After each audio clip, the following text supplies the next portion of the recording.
Hello dear students. तो स्वागत है आपका फार्मा एजुकेशन के सबसे बड़े digital platform GPAT discussion centre में। दोस्तों, आज हम फिर से बात करेंगे कुछ और क्वेश्चंस के बारे में जो कि आपके होने वाले हैं OSSSC फार्मासिस्ट मैराथन सीरीज का, जिसमें हम टोटल 2500 एमसीक्यू डिस्कस करने जा रहे हैं। दोस्तों, तो आज इसमें मैं बात करूंगा फार्मास्यूटिक्स टू सब्जेक्ट में semi solid dosage form, ointment, paste, jellies और सपोजिटरी पैसेरीज जैसे डोजेस फॉर्म के 20 इंपॉर्टेंट क्वेश्चंस। और ये आपका कौन सा होने वाला है? पार्ट नंबर 54 होने वाला है। तो दोस्तों, ये जो ओडिशा फार्मासिस्ट एग्जाम की तैयारी जो लोग कर रहे हैं वो डेफिनेटली इस मैराथन सीरीज के थ्रू उनको डेफिनेटली एडवांटेज मिलने वाला है और वो अपनी तैयारी को इस मैराथन सीरीज के थ्रू काफी इंप्रोमाइज कर सकते हैं। तो चलिए दोस्तों, शुरू करते हैं आज का डिस्कशन। क्वेश्चन नंबर फर्स्ट इस डिस्कशन का और इस सीरीज का question number 1061। The formulation are very thick and stiff. इनमें से कौन सा फॉर्मुलेशन थिक और स्टिफ होता है?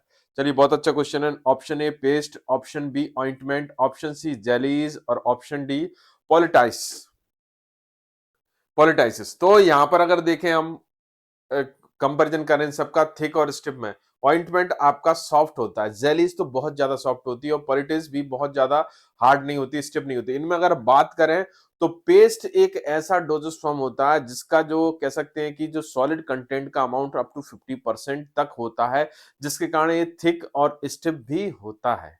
कैसा होता है दोस्तों? थिक और स्टिफ होता है। यही कारण है कि पेस्ट का जो बिहेवियर होता है वो डायलेटेंट होता है और इसमें स्टिफनेस ज्यादा होती है। किसके कारण उससे होता है? सॉलिड कंटेंट का ज्यादा अमाउंट होने के कारण, डेफिनेटली। तो चलिए दोस्तों, आगे बढ़ते हैं, हम लोग देखते हैं इस क्वेश्चन का करेक्ट आंसर क्या है। Yes, correct answer is a paste. चलिए, तो देखते हैं इसका पॉसिबल डिस्क्रिप्शन। तो पेस्ट और ऑइंटमेंट में कुछ डिफरेंसेस दिए गए हैं, तो इन डिफरेंसेस के बेस पर हम इसके बारे में कुछ और जानते हैं, कुछ और बातें करते हैं। चलिए, तो यहाँ पर ये क्या होता है कि जो पेस्ट होता है वाटर बेस्ड प्रिपरेशन रहती है, ऑइंटमेंट ऑयल बेस्ड प्रिपरेशन होती है ज्यादातर केस में। लार्ज क्वांटिटी में इसमें फाइनली पाउडर्ड सॉलिड प्रेजेंट होता है पेस्ट में। क्या होता है? Large quantity of final. ये बहुत की वर्ड है इसका, ये समझ लीजिए। इस क्वेश्चन का इंपॉर्टेंट टर्म है ये आपका। अगर हम बोले तो फाइनली पाउडर्ड, जो आपका सॉलिड कंटेंट या फाइनली पाउडर्ड ड्रग का जो कंटेंट होता है पेस्ट में एज कंपेयर टू ऑइंटमेंट कहीं ज्यादा होता है।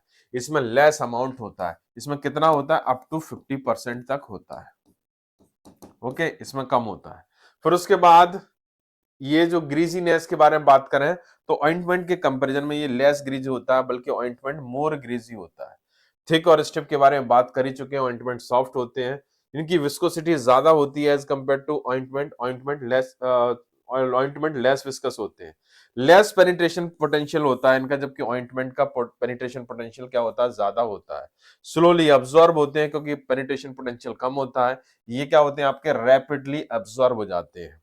वहीं अगर बात करें स्टिफनेस या थिकनेस ज्यादा होने के कारण इनका जो स्प्रेडेबिलिटी होती है वो एज कंपेयर टू ऑइंटमेंट कम होती है या होती नहीं है, जबकि ऑइंटमेंट की अच्छी खासी स्प्रेडेबिलिटी होती है। तो कुछ डिफरेंसेस थे, इन डिफरेंसेस के बेस पर हमने पेस्ट की प्रॉपर्टीज को जाना। चलिए, आगे बढ़ चलते हैं नेक्स्ट क्वेश्चन की तरफ। Which will ointment contain the API ingredient? बहुत अच्छा क्वेश्चन है। Boric acid and acetyl salicylic acid, nystatin and salicylic acid, benzoic acid and acetyl salicylic acid, and option D benzoic acid and salicylic acid. तो दोस्तों, यहां पर जो correct answer है वो है बेंजोइक एसिड और सैलिसिलिक एसिड। विटफील्ड ऑइंटमेंट का जो एपीआई कंपोनेंट होता है, एपीआई जो पार्ट होता है, वो दो होते हैं। एक होता है बेंजोइक एसिड और दूसरा होता है सैलिसिलिक एसिड। चलिए आंसर चेक करते हैं। जी हाँ, आंसर करेक्ट, डी करेक्ट है एकदम से। तो आप देख सकते हैं यहां पर सबसे पहले ऑइंटमेंट के बारे में देखते हैं। ऑइंटमेंट्स क्या होती है? सेमी सॉलिड प्रिपरेशन होती है जो कि एक्सटर्नली यूज करते हैं स्किन और म्यूकस मेम्ब्रेन पर। और थोड़ा सा और बात करें कि इसमें जो ड्रग मेडिकामेंट या ड्रग जो होता है किस स्टेट में होता है, इसमें ड्रग और medicament either in dissolve state, either in suspended state और इन इमल्सिफाइड स्टेट में होता है। माइक्रोबियल माइक्रोबियल पॉपुलेशन को कंट्रोल करने के लिए या माइक्रोबियल कंटामिनेशन को कंट्रोल करने के लिए हम suitable anti microbial agent use करते हैं। ये कुछ खास प्रॉपर्टी होती है। और अगर ऑइंटमेंट को थोड़ा सा और देखें तो मेनली ये थेरेप्टिक, प्रोटेक्टिव और इमोलिएंट पर्पस से यूज किया जाता है। कौन सा? थेरेप्टिक, प्रोटेक्टिव और इमोलिएंट पर्पस से यूज करते हैं। अब यहाँ पर देखें व्हिटफील्ड ऑइंटमेंट। व्हिटफील्ड ऑइंटमेंट ये इंपॉर्टेंट है, इसको दोस्तों याद रखिए। 2% बेंजोइक एसिड होता है और 1% सैलिसिलिक एसिड होता है। और स्पेशली ये आपका स्किन की जो कंडीशंस रहती है, कुछ स्किन के जो इन्फेक्शंस होते हैं उनको ट्रीट करने के लिए हम इसको यूज करते हैं। Okay, layer to skin so it help to cleaning the infection, better drug penetration. Okay, चलिए आगे बढ़ते हैं, नेक्स्ट क्वेश्चन की तरफ चलते हैं। Question number 1063 1603 1063 sorry. Which of the following method is used in the preparation of ointment? इनमें से कौन सी मेथड होती है जो ऑइंटमेंट के प्रिपरेशन के लिए यूज करते हैं? Option A dry gum method, option B wet gum method, option C bottle method and option D fusion method. तो यहाँ पर dry gum method is the method of preparation of the emulsion. Emulsion की बनाने की method है, किसको? Emulsion prepare करते हैं। वेट गम मेथड से हम क्या प्रिपेयर करते हैं? इमल्शन प्रिपेयर करते हैं। ओके, बॉटल मेथड से हम इमल्शन प्रिपेयर करते हैं। तो यहां पर क्वेश्चन में क्या पूछा गया है कि ऑइंटमेंट कैसे प्रिपेयर करोगे? तो ऑइंटमेंट तो इन तीनों से प्रिपेयर नहीं होता। तो ऑइंटमेंट किससे? फ्यूजन मेथड से प्रिपेयर होता है। किससे दोस्तों? फ्यूजन मेथड से प्रिपेयर होता है। तो ऑइंटमेंट प्रिपेयर करने के लिए हम लोग फ्यूजन मेथड का यूटिलाइजेशन करते हैं। इसके अलावा और भी मेथड होती है, ट्राइचुरेशन मेथड होता है, इमल्सिफिकेशन मेथड होती है, केमिकल रिएक्शन मेथड होती है। तो उनमें से एक मेथड होती है जिसके थ्रू हम लोग ऑइंटमेंट प्रिपेयर करते हैं। तो वो कौन सी होती है? फ्यूजन मेथड होती है। चलिए करेक्ट आंसर क्या होगा? D is the right answer. तो आप देख सकते हैं ट्राइचुरेशन मेथड, फ्यूजन मेथड और ऑइंटमेंट मिल मेथड, इनकी हेल्प से आप क्या कर सकते हो? ऑइंटमेंट को प्रिपेयर कर सकते हो। फ्यूजन मेथड में हम लोग क्या करते हैं, जो बेस होता है उसको हम मेल्ट कर लेते हैं। उस मेल्टेड बेस में हम ड्रग को डिसॉल्व या कह सकते हैं डिस्पर्स करा लेते हैं और हमारा ऑइंटमेंट प्रिपेयर हो जाता है। चलिए next question, bees wax is an ingredient of. देखिए ऑइंटमेंट को बनाने के लिए 4 टाइप के बेस यूज करते हैं, वो ऑप्शंस में है। अब हमें सिलेक्ट करना है कि बीज वैक्स कहाँ यूज करते हैं। Option A oleaginous base, option B absorption base, option C emulsion base और option D water soluble base. ये चारों बेस आपको दिखाई दे रहे हैं, oleaginous, absorption, emulsion, water soluble. Clear? तो यहां पर देखेंगे ओलियजिनस बेस में आपके जो कह सकते हैं ऑयली सब्सटेंसेस आते हैं, जैसे कि आपके फिक्स्ड ऑयल, वेजिटेबल ऑयल, कुछ मिनरल ओरिजिन के आपके जैसे कि लिक्विड पैराफिन और हार्ड पैराफिन, इस टाइप के सब्सटेंसेस आते हैं। इमल्शन बेस में आपके oil and water and oil creams type के इमल्शन आते हैं। वाटर सॉल्युबल में आपका पीईजी आता है। अब्जॉर्प्शन बेस की बात करें तो lanolin, anhydrous lanolin, bees wax और कोलेस्ट्रॉल जैसे आते हैं। तो दोस्तों बीज वैक्स किसका किसका एग्जांपल है? अब्जॉर्प्शन बेस का एग्जांपल होता है। अब्जॉर्प्शन बेस क्या होते हैं? वह बेस होते हैं जो कि स्किन के सीक्रेशंस या स्किन जो आपके जो वुंड्स क्या कट के जो एक्सुडेट्स होते हैं उनसे उनके साथ मिक्स होकर क्या बनाते हैं? ये इमल्शन, इन सिटू इमल्शन प्रिपेयर करते हैं, जिसके कारण क्या होता है? ड्रग का पेनिट्रेशन प्रमोट हो जाता है। तो ये अब्जॉर्प्शन बेस इस तरीके से वर्क करते हैं। तो चलिए देखते हैं आंसर क्या है। B is the right answer definitely. तो आप देख सकते हैं डिफरेंट टाइप के बेस आपके सामने हैं। ओलेजिनस अब्जॉर्प्शन, वाटर वाशेबल और वाटर सॉल्युबल। वाटर वाशेबल को हम इमल्शन बेस के नाम से भी जानते हैं। इसको किस नाम से? इमल्शन बेस के। Okay, emulsion base. तो यहाँ पर अगर देखें इनका कंपैरिजन करें तो सबसे पहले देखें कंपोजिशन के बारे में बात करें तो यहाँ पर अगर देखें ओलियजिनस में हाइड्रोकार्बन और वेजिटेबल ऑयल्स आते हैं। अब्जॉर्प्शन में एनाइडस सब्सटेंसेस आते हैं और O W emulsion water washable, water miscible में और वाटर सोल्यूबल में सोल्यूबल कंस्टिट्यूएंट आएंगे।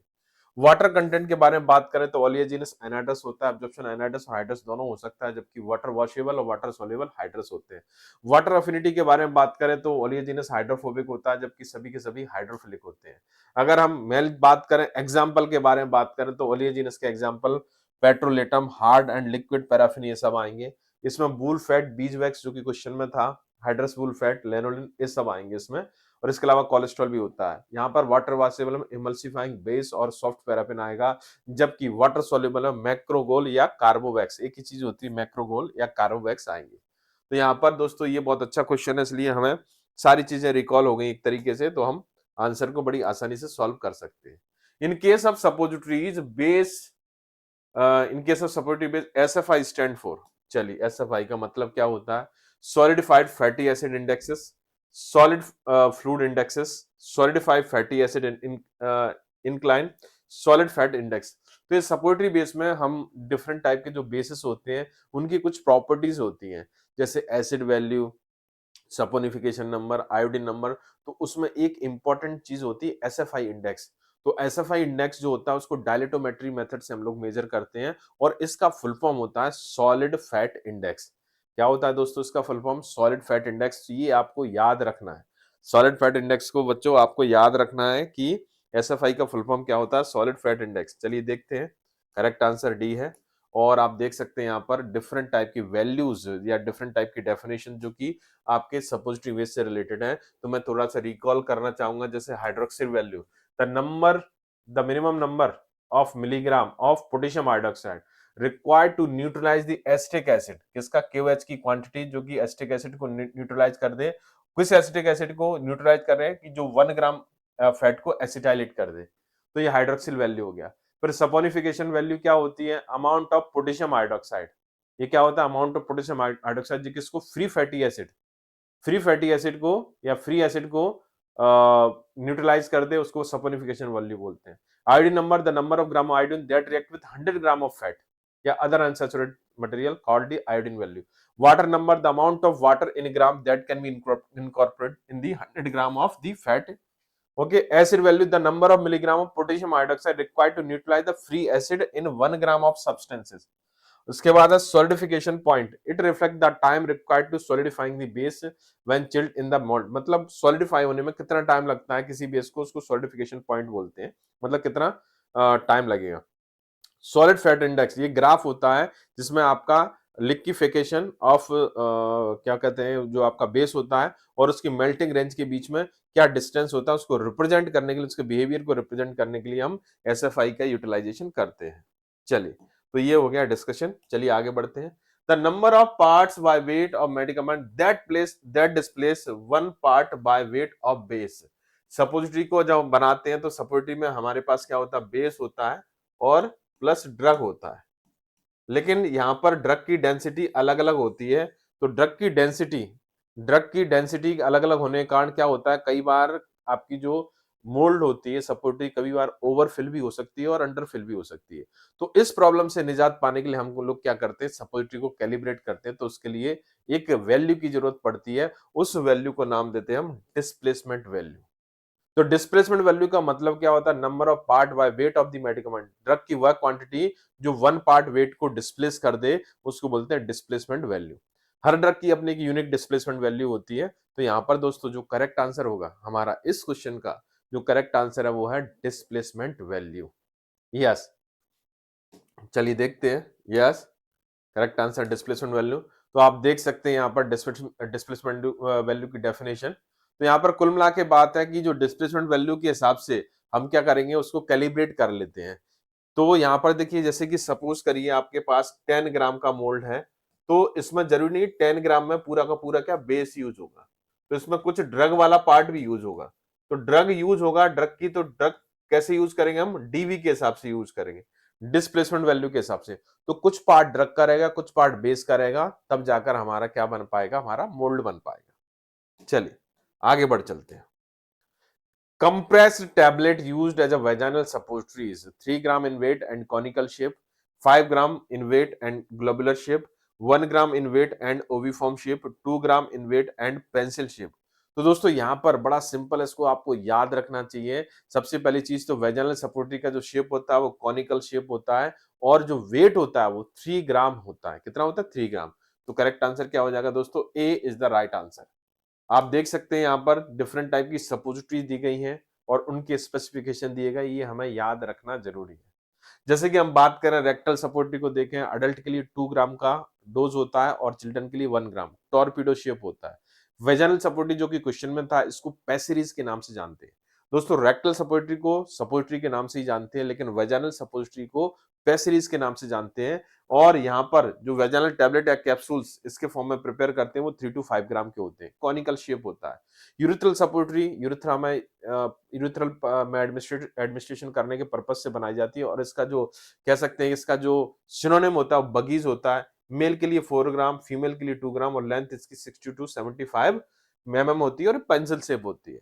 और वहीं यदि नेजल सपोजिटरी के बारे में बात करें तो इसका वेट 1 ग्राम होता है, लेंथ 9 टू 10 सेंटीमीटर होती है, और ये शेप के बारे में बात करें तो सिलेंड्रिकल शेप होती है। वहीं दूसरा, यदि हम टाइप ऑफ सपोर्टरी में देखें, ईयर कॉन के बारे में टाइप ऑफ सपोर्टरी में देखें, नेक्स्ट ईयर कॉन, इसको इसको नेजल बगिनेरिया के नाम से जानते हैं, और इसको ईयर कॉन के नाम से जानते हैं, ऑरिनेरिया। तो यहाँ पर अगर देखेंगे इसका वेट 1 ग्राम होता है, बुलेट शेप की होती है। तो दोस्तों ये था डिस्क्रिप्शन।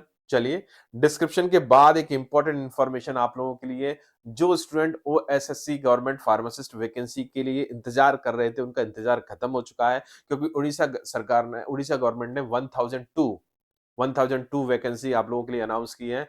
जो जो जो लोग इंतजार कर रहे थे इतने सालों से कि उड़ीसा में ह्यूज वैकेंसी आएंगी, तो उड़ीसा गवर्नमेंट ने इतनी सारी ह्यूज वैकेंसी आप लोगों के लिए प्रोवाइड करके एक बहुत अच्छा काम किया है, और डेफिनेटली अब आपको एक जॉब की एक बेहतर अपॉर्चुनिटी मिल गई है। इस अपॉर्चुनिटी को भुनाने के लिए आपको किसी गाइडेंस की जरूरत पड़ेगी, और वो गाइडेंस के लिए जीडीसी आपके लिए लेकर आया है एक लाइव कोर्स, जिसमें आपकी लाइव क्लासेस होंगी, ऑनलाइन टेस्ट सीरीज रहेंगी, प्री रिकॉर्डेड लेक्चर्स भी मिलेंगे, और ई नोट्स रहेगा। ये पूरा का पूरा जो सिलेबस है वो आपके डी फार्मा सिलेबस के ऊपर बेस्ड रहेगा, या फार्मासिस्ट के सिलेबस के ऊपर बेस्ड रहेगा। और मैं इसका प्राइस रिवील करना चाहता हूं। इसका प्राइस अगर हम देखें दोस्तों, बात करें तो इसका प्राइस बहुत मुफीद है, ओनली 1999 रुपए, 1999 रुपीज, बहुत ज्यादा प्राइस नहीं है दोस्तों।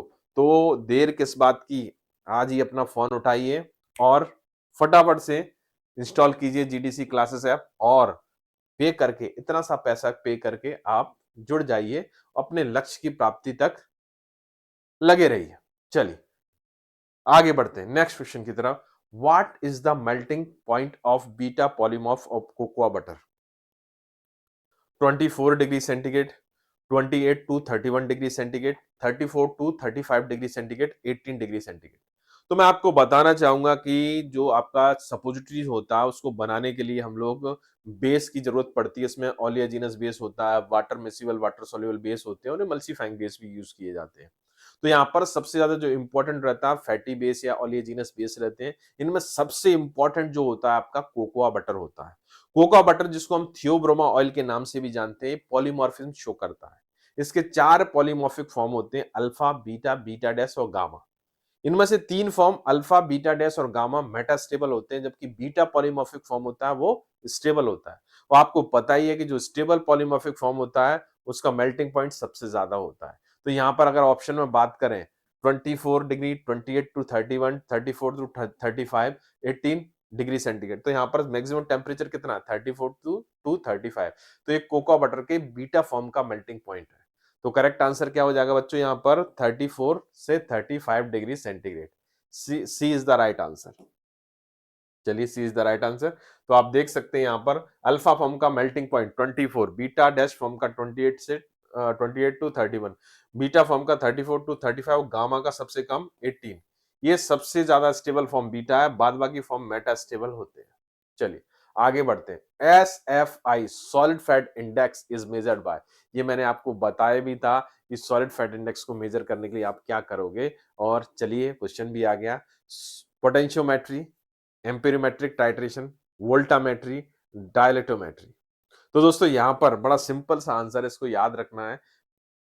एसएफआई को डिटरमाइन करने के लिए, सॉलिड फैट इंडेक्स को डिटरमाइन करने के लिए हम लोग डायलेटोमेट्री की हेल्प लेते हैं। किसकी? डायलेटोमेट्री। डायलेटोमेट्री एक मेथड होती है जिसके थ्रू हम जो आपका सॉलिड फैट का जो बिहेवियर है, मेल्टिंग और लिक्विफेक्शन, या कह सकते हैं कि सॉलिडिफिकेशन, इनको जज करने के लिए हम लोग एसएफआई इंडेक्स यूज करते हैं, सॉलिड फैट इंडेक्स यूज करते हैं। उसके लिए हम डायलेटोमेट्री मेथड यूज कर सकते हैं। तो D is the right answer. आप देख सकते हैं यहाँ पर डिफरेंट टाइप के ये जो आपका डायलेटोमीटर है, इसके थ्रू आप क्या कर सकते हो? मेल्टिंग बिहेवियर क्या कर सकते हो? डिटरमाइन कर सकते हो। चलिए, question number 1070, 1070, the rate limiting step in drug absorption from suppositories. Rate limiting step मतलब सबसे स्लोएस्ट स्टेप होता है जिससे हम क्या कर सकते हैं, रेट ऑफ रिएक्शन या रेट ऑफ प्रोसेस को डिटरमाइन कर सकते हैं। तो यहां पर देखेंगे option A, partitioning of drug from melted base, solubility of drug, disintegration of suppository, and both B and C। चलिए देखते हैं यहां पर, ये मान लीजिए आपकी सपोजिटरी है और ये सपोजिटरी में ड्रग है। तो यहाँ पर दो सर्कमस्टेंसेस होंगे, दो घटनाएं होंगी। एक तो आपका ड्रग यहाँ से रिलीज होकर इधर आएगा और एक दूसरा ये होगा ड्रग यहाँ से क्रॉस करके आपके कह सकते हैं एब्जॉर्प्शन के थ्रू आपके पर्टिकुलर साइट पर पहुंचेगा। तो यहां पर अगर हम देखें तो ये से सपोजिटरी से ड्रग निकलने की जो रेट है, रिलीज रेट अगर हम बात करें, रिलीज रेट ये स्लो होती है। कैसी होती है? Slow, as compare to absorption. Absorption के कंपैरिजन में रिलीज रेट क्या होती है? स्लो होती है। तो यहां पर release rate is less than the absorption rate. तो जो स्लोअर होगा वो रेट लिमिटिंग स्टेप होगा, ठीक है ना।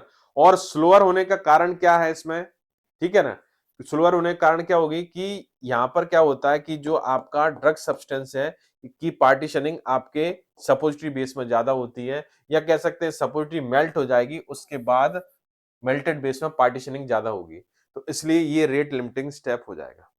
तो यहां पर क्या होगा, रेट लिमिटिंग स्टेप क्या होगी? Partitioning of drug from the melted base. तो ये क्या हो जाएगा दोस्तों, यहां पर राइट आंसर हो जाएगा, ये इज द राइट आंसर। चलिए बहुत अच्छे। तो यहां पर क्या होता है कि drug with high fat to water partition coefficient show करती है, तो स्लोली रेट से आपके फैटी एसिड से रिलीज होगी, और जिसके कारण क्या होगा, जिसके कारण ये रेट लिमिटिंग स्टेप के तौर पर कंसीडर किया जाएगा। Next question, question number 1071, which of the following method used to manufacture suppository. इनमें से कौन सी मेथड होती है सपोजिटरी बनाने के लिए यूज करते हैं? Compression molding, dissolution, sterilization, disinfection. Dissolution देखिए एक प्रोसेस होती है जिससे हम ड्रग का रिलीज देखते हैं। स्टरलाइजेशन एक टेक्निक है जो जिससे हम माइक्रो ऑर्गेनिज्म को फ्री करते हैं। डिसइंफेक्शन भी एक टेक्निक होती है जिसमें हम पैथोजेनिक माइक्रो ऑर्गेनिज्म को किल करते हैं। तो ये नहीं होगा, ये नहीं होगा, ये नहीं होगा, तो क्या होगा? कंप्रेशन मोल्डिंग होगा। क्या होगा? Compression molding. Compression molding is the method which is utilized through the manufacture of the suppositories. Compression molding की हेल्प से हम सपोजिटरी को प्रिपेयर करते हैं। कंप्रेशन मोल्डिंग के अलावा भी और बहुत सारी मेथड है जिससे हम सपोजिटरी को प्रिपेयर करते हैं। ऑटोमेटिक मेथड होती है, हैंड रोलिंग होती है, फ्यूजन मेथड होती है, तो इनमें से कंप्रेशन मोल्डिंग भी आती है। चलिए इज द राइट आंसर। तो आप देख सकते हैं hand moulding method, compression moulding method, pour moulding और ऑटोमेटिक मोल्डिंग मेथड। चलिए next question, question number 1072, layered suppository comprising an outer shell. कुछ आजकल रिसेंट एडवांसमेंट में अगर जाएं तो कुछ लेयर्ड सपोजिटरी भी बनने लगे, जैसे मल्टी लेयर टैबलेट थी, उसी तरीके से लेयर्ड सपोजिटरी भी प्रिपेयर हो रही है। तो layered suppositories comprising an outer shell that has a melting point 37 to 38 degree centigrade, 34 to 35 degree centigrade, 35 to 40 degree centigrade, 30 to 35 degree centigrade. तो दोस्तों लेयर सपोजिटरी का जो मेल्टिंग पॉइंट ऑब्वियस सी बात है बॉडी टेम्परेचर के अकॉर्डिंग होना चाहिए। हमारा बॉडी टेम्परेचर कितना होता है? 37 प्लस माइनस 1 और प्लस माइनस 0.5, तो उसके हिसाब से देखें तो ये बेस्ट सुटेबल हो रहा है। तो यानी इस क्वेश्चन का करेक्ट आंसर क्या होगा? ए, 37 टू 38 डिग्री सेंटीग्रेड। तो आप देख सकते हैं कि यहाँ पर कि जो आपका इस टाइप की लेयर्ड सपोजिटरी में अगर बात करें तो लेयर्ड सपोजिटरी में जो आपका जो आपकी आउटर शेल है उसका मेल्टिंग पॉइंट 37 टू 38, वहीं जो अंदर का पार्ट होता है जिसको कोर बोलते हैं वो 34 टू 35, थोड़ा सा कम टेम्परेचर पर क्या हो जाता है, ये क्या हो सकता है, डिसॉल्व हो सकता है। चलिए आगे बढ़ते हैं। If the base is fatty acid then the saponification value. देखिए ये भी आपको याद रखना है कि किसकी सफोनिफिकेशन वैल्यू क्या होती है, किसका एसिड नंबर क्या होता है, किसका आयोडीन नंबर क्या होता है, किसके लिए आप सपोजिटरी के लिए अगर यूज कर रहे हो, तो यहां पर हमें याद रखना है। तो देखिए ऑप्शंस देखते हैं, 100 टू 145, 145 टू 200, 200 टू 245, 245 टू 300। तो करेक्ट आंसर क्या होगा? सी, 200 टू 245। तो ये याद रखना है आपको, कितना 200 से 245। तो आप देख सकते हैं कि आइडल सपोजिटरी बेस के लिए कुछ वैल्यूज हमें याद रखनी पड़ेंगी। आइडल सपोजिटरी बेस मतलब एक अच्छा सपोजिटरी बेस जो कि सारी क्वालिटी, सारी प्रॉपर्टीज को फिलफिल कर रहा है। ओके, तो यहां पर देखें कौन कौन से हैं। सबसे पहले देखें एसिड वैल्यू, फिर आपके सपोनिफिकेशन वैल्यू, फिर देखें आयोडीन वैल्यू, ठीक है ना, और एसएफआई। तो यहां पर एसिड वैल्यू को देखें तो एसिड वैल्यू की वैल्यू कितनी होनी चाहिए, 0.2। एसिड वैल्यू कितना होना चाहिए, 0.2।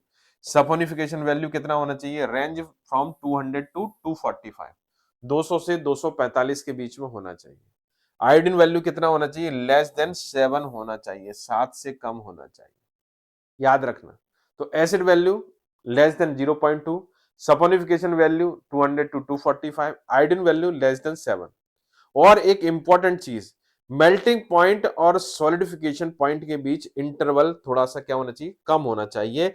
और साथ ही साथ एसएफआई कर्व जो होना चाहिए वो शार्प होना चाहिए। मतलब अगर मान के चले ये एसएफआई कर्व है तो इस तरीके शार्प होना चाहिए, और यहां पर ये एक तरीके से मेल्टिंग पॉइंट और सॉलिडिफिकेशन पॉइंट के बीच में डिफरेंस क्या होना चाहिए, कम से कम होना चाहिए। तो ये आइडियल सपोजिटरी बेस की प्रॉपर्टीज होती है, याद रखिएगा। तो अगर हम देखें सपोनिफिकेशन नंबर को डिफाइन करें तो क्या होगा कि number of milligram of potassium hydroxide, number of milligram of KOH required to neutralize. Saponification में क्या होता है, न्यूट्रलाइज। ये KOH क्या है, आपका सॉल्ट है, ठीक है ना। पोटेशियम हाइड्रोक्साइड एक तरीके से क्या होता है, तो ये किसके साथ में आपका बेस है, और पोटेशियम हाइड्रोक्साइड क्या करेगा, बेस है सॉरी, और बेस जो होगा एसिड को न्यूट्रलाइज करेगा, किसको न्यूट्रलाइज करेगा, किसको, फ्री एसिड को। और सपोनिफाई द एस्टर कंटेंट, और फ्री एसिड में जो एस्टर कंटेंट रहेगा उसको क्या करेगा, सपोनिफाई करेगा, किसमें, 1 ग्राम ऑफ फैट में मौजूद रहेगा, ठीक है। इसके बेस पर, सपोनिफिकेशन के बेस पे हम आइडेंटिफाई कर सकते हैं इसको कि ये डाइग्लिसराइड है, मोनोग्लिसराइड है, या ट्राइग्लिसराइड है। ओके, चलिए आगे बढ़ते हैं नेक्स्ट क्वेश्चन की तरफ।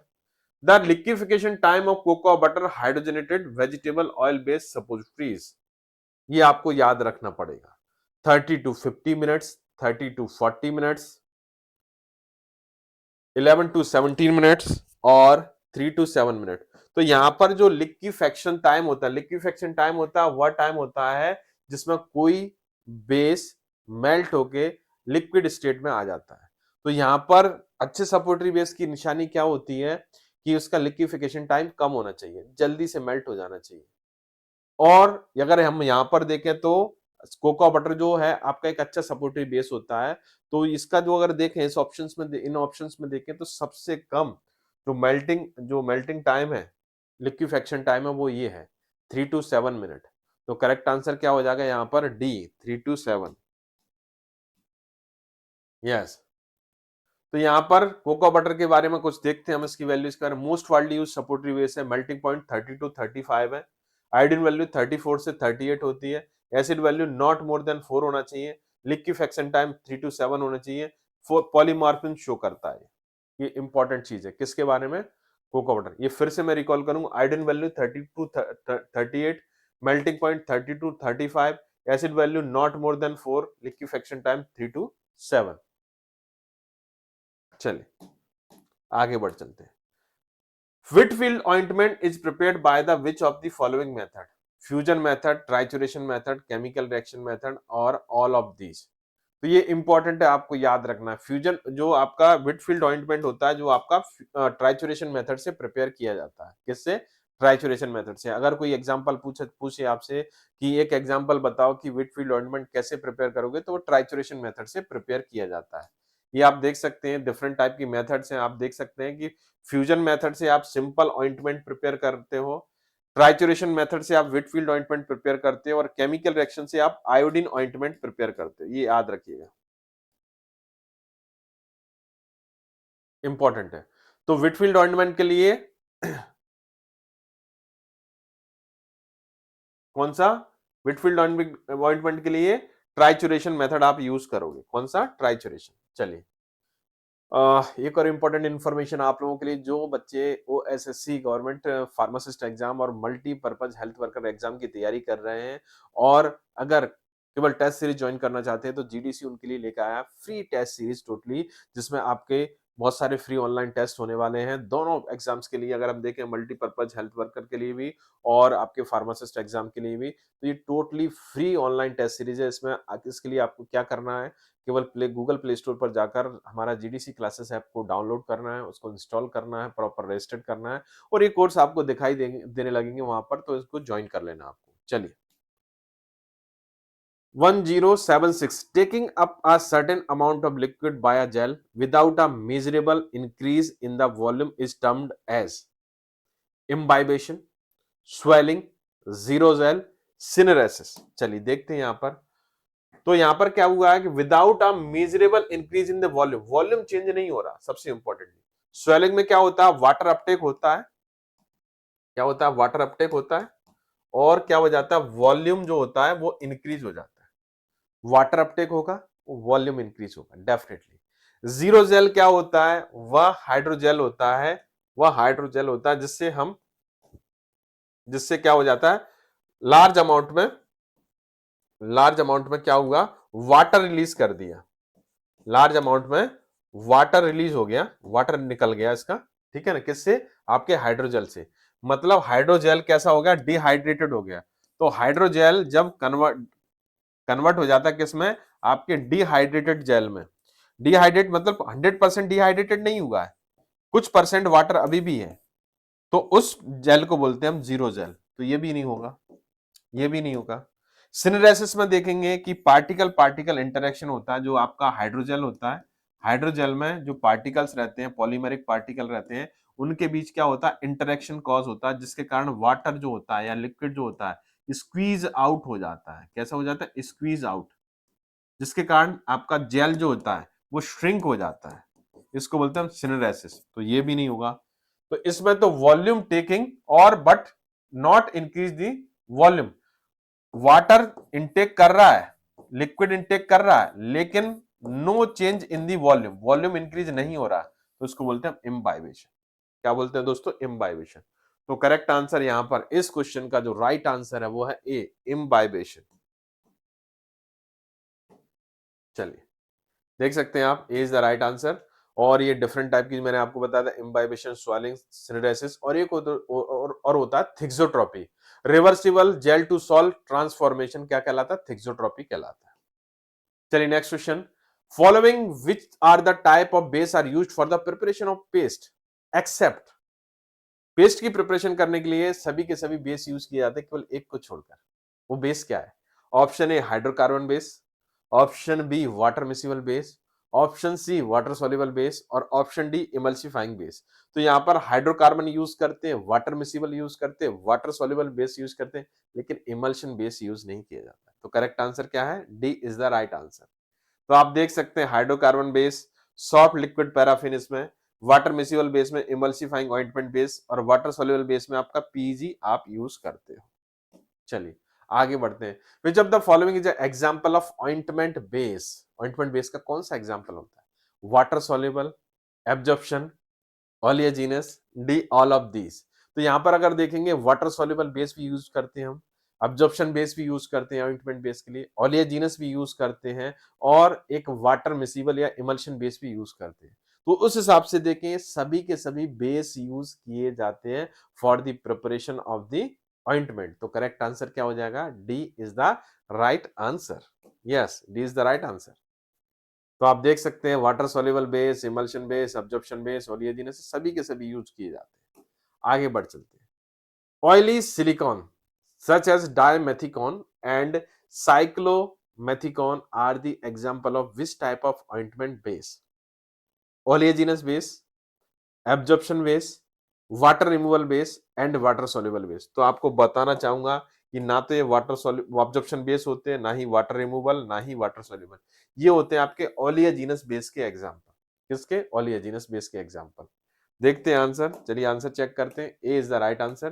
तो आप देख सकते हैं ओलियजिनस में, यहाँ पर डिस्क्रिप्शन थोड़ा सा देना चाहूंगा।